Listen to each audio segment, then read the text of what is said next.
Inspiration అనేది ఫ్యామిలీలోనే ఉంది కాబట్టి అందరూ పాడతారు కాబట్టి అది ఆటోమేటిక్గా వచ్చింది. మోరోవర్ మా అమ్మగారు బాగా నాకు వెనకాల ఉండి బాగా స్ఫూర్తిని అందించారు పాడటానికి. అలాగే అన్నయ్య ఇండస్ట్రీలో ఉండబట్టి తనని చూసి చాలా నేర్చుకున్నాను. డబ్బింగ్ ఆర్టిస్ట్ అంటారా, ఇంకా అది అనుకోకుండా నేను డబ్బింగ్ ఆర్టిస్ట్ అయ్యాను. ఒక సినిమాలో రాధిక్ గారికి చెప్పమని ట్రై చేశారు, అది క్లిక్ అయ్యి అలా నేను డబ్బింగ్ ఆర్టిస్ట్గా వచ్చాను. నాకు అమితాబ్ బచ్చన్ గారు అంటే చాలా ఇష్టం.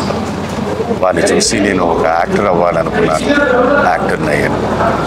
అయితే భగవంతుడు ఇచ్చిన ఒక పెద్ద వరప్రసాదం ఇస్ మై వాయిస్. ఈ గొంతుతో చాలా క్యారెక్టర్స్కి డబ్బింగ్ చెప్పడం జరిగింది. పర్టికులర్ ఒక ఆర్టిస్ట్ అని మనం చెప్పలేము, ఎందుకంటే డబ్బింగ్ అనేది ఒక పరకాయ ప్రదేశం. సో నేను ఎవరికి చెప్పినా ఐ ఆల్వేస్ లవ్. పాట అనేది మటుకు ఆ సందర్భానికి తగినట్టు పాడటమే తెలుస్తుంది, కానీ వీళ్ళ కోసం పాడుతున్నాం ఇలా పాడాలని ఉండదు. నేను పాడదామని అనుకుంటూ ఉంటాను, కానీ నన్ను తను పాడనివ్వదు. ఎందుకంటే నాకు తెలుసు నేను పాడలేను అని చెప్పి. తను ఓపెన్గా చెప్తూ ఉంటుంది, మీరు పాడారంటే నాకున్న కాస్త సంగీత జ్ఞానం కూడా పోతుంది అని. నాకు పాట మీదే ఎక్కువ మక్కువ పాట మీద ఉంది. నేను యాక్టింగ్ మీద అస్సలు లేదు నాకు, కాబట్టి నేను ఐ ప్రిఫర్ సింగింగ్.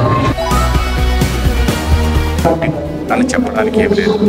వాళ్ళు ఎవరు ఏ డబ్బింగ్ ఆర్టిస్ట్ చెప్పినా ఏం చెప్పినా ఎగరడు. ఆ క్యారెక్టర్ తాలూకా ఎసెన్స్, ఆ భావం, ఆ వాడుకల మనసు అది మిస్ అవ్వకుండా ఉంటే సాధారణ. సింగర్స్కి అయితే నేను ఇచ్చే టిప్ అని నేను చెప్పను, ఏ ఆపర్చునిటీ వచ్చినా అది ఉపయోగించుకోమని చెప్తాను పాడటానికి.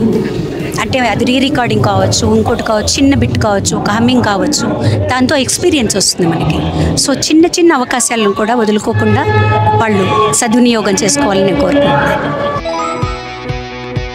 లెగసీ అంటే ఒక రకంగా చెప్పాలంటే నా మీద అంత ఛాయలు పడలేదు, ఎందుకంటే అమ్మాయిని కాబట్టి, ఆడపిల్లని అయిపోయాను కాబట్టి.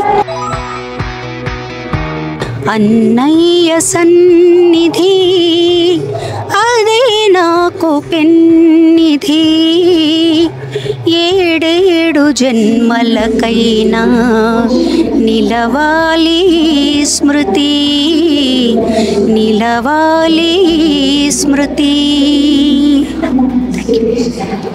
సార్ గురించి చెప్పాలంటే a great human being, a great human being. We miss him.